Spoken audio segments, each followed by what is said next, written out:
Namaskar and welcome to Gurukuli School. My name is Nikita Acharya and in today's video we are going to learn about how to numerically calculate errors in a measurement and how to combine these errors using different kind of operators like addition or multiplication or exponential and so on. So let's start with the most simplest of these errors, that is absolute error. Absolute error is through and through related to the accuracy of a measurement. Accuracy is basically the measure of how close is the measured value to the true value of the quantity. That is, you have to find the difference between the actual value or the true value and whatever value you have measured. So absolute error acts on a similar basis. For example, let's say you have 5 measurements for a particular quantity. It may be length, it may be time. For a particular value, you have taken 5 different measurements, that is A1 to A5. And these are known as the measured values. Let's say A is the true value of the quantity, that is the actual measurement of the quantity. The magnitude of difference between the individual measurements, that is A1 to A5, and the true value of the quantity, that is A, is called the absolute error of the measurements.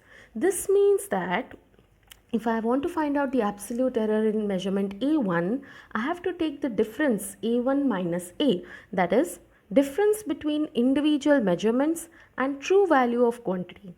And I have to take a mod because I want the magnitude of difference. So this means that absolute error is always a positive quantity and you represent it with delta A1. Similarly, if I want to find the absolute error in, let's say, A4, I will find delta A4 equals modulus of A4 minus A. Now, we can similarly find the absolute error for A2, A3, A5 and so on by simply subtracting it from the true value and taking the modulus. But what if in the absence of a true value? You do not have a true value. You do not know what is the exact measurement. In that case, we take the mean of the measured values, that is A1 to A, and how many number of values are there, and to find this mean, we add all these values, we divide it by number of measurements, that is how you find mean. And you can also in short write it using a summation symbol where AI and I is the index, varies from 1 to n, since your measurements vary from 1 to n, and you divide it by n. So once you find the mean, you can substitute the mean for the true value of the quantity since you do not have a true value, and you can similarly find the absolute error, that is delta A1, delta A2, delta A3 as difference between the particular measurement and the true value of the quantity, that is A mean in our case. So all in all, your absolute error is delta A modulus. Modulus because you need the magnitude, because this value is always positive. The second type of error is relative error. Relative error is related to the first error that you found, that is absolute error. How? Relative error is the ratio of mean absolute error, delta A mean, to mean value A mean of the quantity measured. Now you know how to find A mean, right? You add all the measured values, you divide it by number of measurements and you get the A mean. How to find delta A mean? Very similarly, you find the mean of all the delta A values. Delta A is absolute error. So if you want to find the relative error in measurement, you have to first calculate the absolute error, that is delta A1, delta A2, delta A3 and so on up to delta AN, and then you have to take the modulus of all of these values, add them and divide it by the number of measurements, you will get delta A mean. After that, it's very simple. All you have to do is delta A mean by A mean and you will get the relative error, that is ER. The third one is percentage error. When relative error is expressed in percentage, it is called as percentage error. Very simple. Your relative error is delta A mean by A mean and your percentage error is simply the percentage value of ER. Or in other words, how do you find percentage of anything?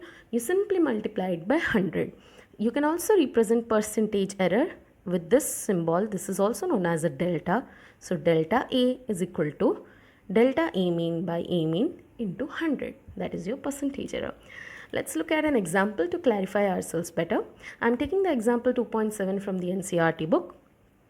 We measure the period of oscillation of a simple pendulum. In successive measurements, the readings turn out to be so and so. Calculate the absolute error, relative error, and percentage error. So first we will write down all the measurements that we have. That is, we have A1 to A5 here. 5 time we have kept, and so you have n equal to 5. That is, number of measurements is 5. First we'll find absolute error. You do not have a true value here. So what do? You find the mean value. How do you find the mean value? You add all of these measurements and you divide it by number of measurements, that is 5.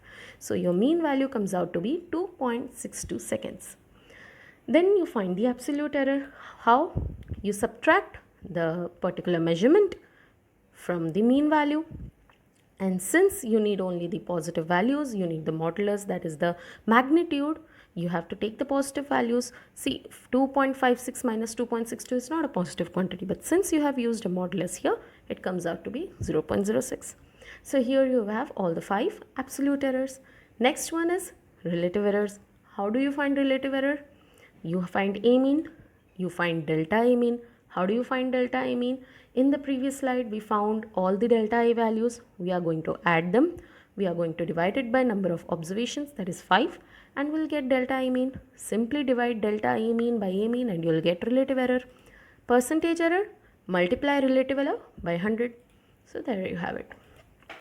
Now we are going to talk about combination of errors. How do you combine different types of errors? Because see, whenever you take any measurement, whenever you do any kind of experiments, there will obviously be several measurements involved. And several measurements mean several kind of errors. In every measurement, there will be an error. For example, let's say you want to find the speed of a car. To find the speed, you have to find the distance the car has traveled in a particular time period. Or you have to fix a distance and you have to calculate the time that it is taking to cover that. So obviously, if you have errors in distance and you have error in time also, then how do you calculate the error in speed? Do you simply divide it, or is there any other method? So to calculate the error in speed, to calculate errors in quantities like these, we have to read about combination of errors. We are going to start with the simplest one, that is error of a sum or difference. Let's say we have a quantity small a, and let's say the absolute error in that quantity is delta a. The way to represent this is a plus minus delta a. That is how you represent. So if you have a quantity, let's say 7 plus minus 0.1, it means that 7 is the value of the quantity and plus minus 0.1 will be the absolute error in that quantity.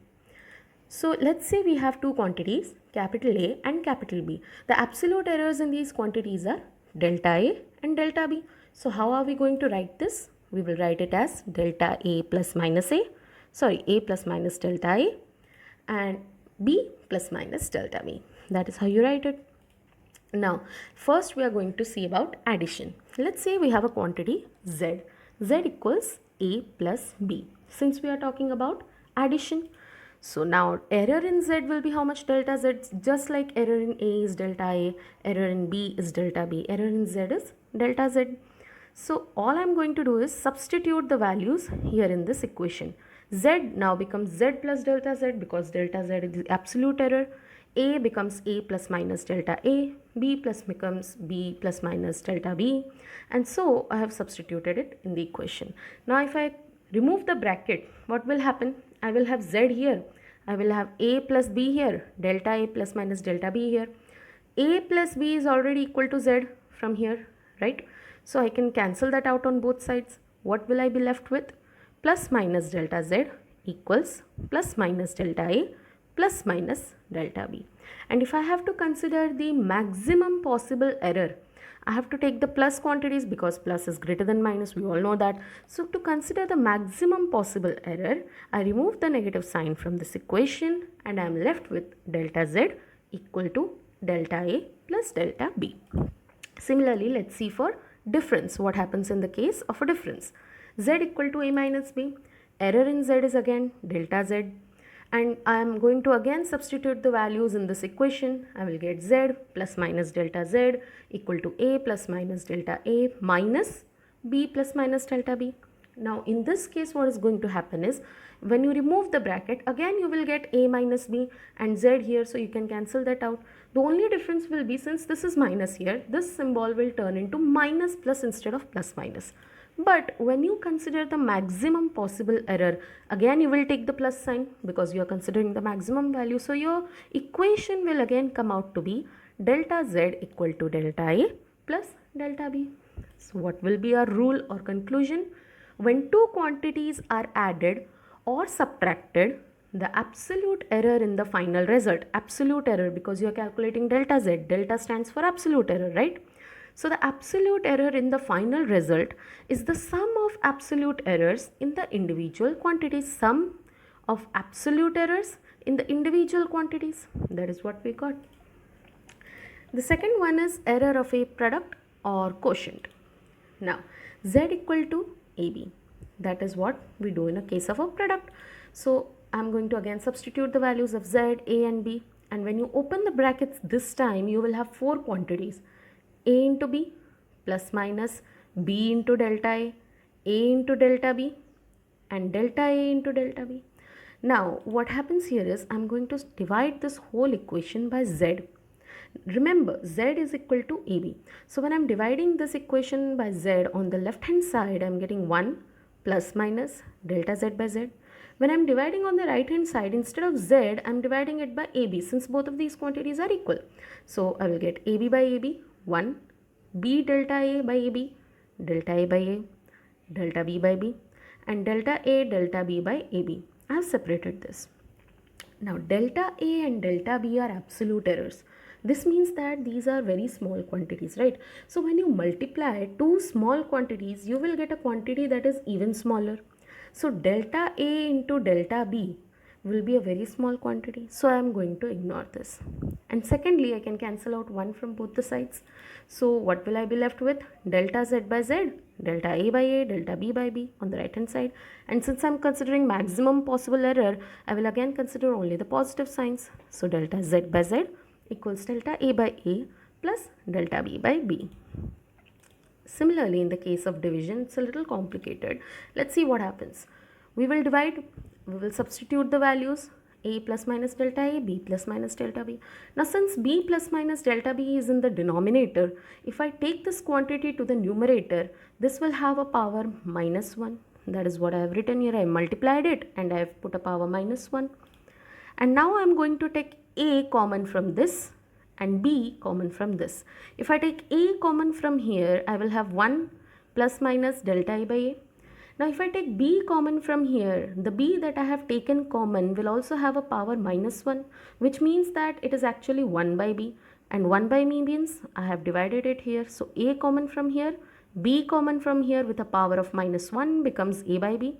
This you have got. How will you get this? You are taking b common from here, so 1 plus minus delta b by b, and the minus 1 power still remains. Now I am going to expand it binomially. What happens in binomial expansion? You don't need to go through it, but you need to understand some things to understand this part. Binomial expansion means when you have a power minus 1 with a second quantity which is very small. Delta b is very small. So you have a quantity delta b which is very small. You have a negative power here. So you can expand this binomially, and when you expand it binomially, the first two terms remain same. From the third term onwards, you will have powers of these two terms. Since this is 1, multiplying this with the second term will only give you the powers of second term. So what have I written here? I have kept this part constant as it is, and on this bracket I have 1 plus minus delta b by b plus minus terms containing higher powers of delta b by b. Now you know that delta b is small, and you know that if you take higher powers of a smaller quantity, you will get quantities which are even smaller. That's why we can easily ignore this part. So what will you be left with? Z plus minus delta z equal to a by b, which we had taken common, in bracket 1 plus minus delta a by a, and in the second one, since I have neglected all the terms from the third, I get 1 plus minus delta b by b. Now I can easily open this bracket. I will get 4 quantities, 1 plus minus delta a by a into 1 and delta b by b into 1, and delta A, delta B by AB, 4 quantities. Again, I'm going to divide this Z here, and I will get 1 plus minus delta Z by Z, 1 plus minus delta A by A, delta B by B, and since again this term will be very small compared to all of these terms, I'm going to ignore this term. 1 can be cancelled out from each side, and again the maximum possible error comes out to be delta Z by Z equal to delta A by A plus delta B by B. So in both the cases we saw that delta Z by Z is equal to delta A by A plus delta B by B, and this is a relative error. Why relative? Remember, when we calculated relative error, we took the mean, we divided it by the value, that is we used to take delta A mean by delta A. Here you are taking again the same kind of ratio. Since this is a similar kind of ratio, we can say this is relative error kind of term. So if you want to calculate percentage error, what do? You simply multiply it by 100. So the conclusion in this case is, when two quantities are multiplied or divided, the relative error in the final result, that is delta Z by Z, is the sum of relative errors in the multipliers because it is A into B or A into B inverse, since it is A by B. Simple. Third case is error in case of measured quantity raised to a power. Suppose we have Z equal to A square. Now A square you can write it as A into A, right? And delta Z by Z, we know that it is delta A by A plus delta B by B. If the second term is also A, I will simply substitute this B with A. So delta A by A plus delta A by A, that is equal to 2 delta A by A. And remember here, Z equal to A square. So when I have a square, I am getting a 2 power. So in general, I can write, if Z equal to A to the power B, P, B to the power Q, and divided by C to the power R, my delta Z by Z will be first power P into delta A by A, the power of B, that is Q, into delta B by B, plus power of C, that is R, into delta C by C. No matter whether the quantity is in denominator or numerator, the addition will always take place for maximum error. So the relative error in a physical quantity raised to a power K can be P, Q, R, any in this case, is K times the relative error in individual quantity, K times the relative error in individual quantity, P times the relative error in A, Q times the relative error in B, R times the relative error in C, and so on. So with this, we reached to the end of this video. Let's see quickly what we have learned. First, we talked about absolute error. Then we learned how to find relative error if we have the absolute error, and how to find percentage error by simply multiplying relative error by 100.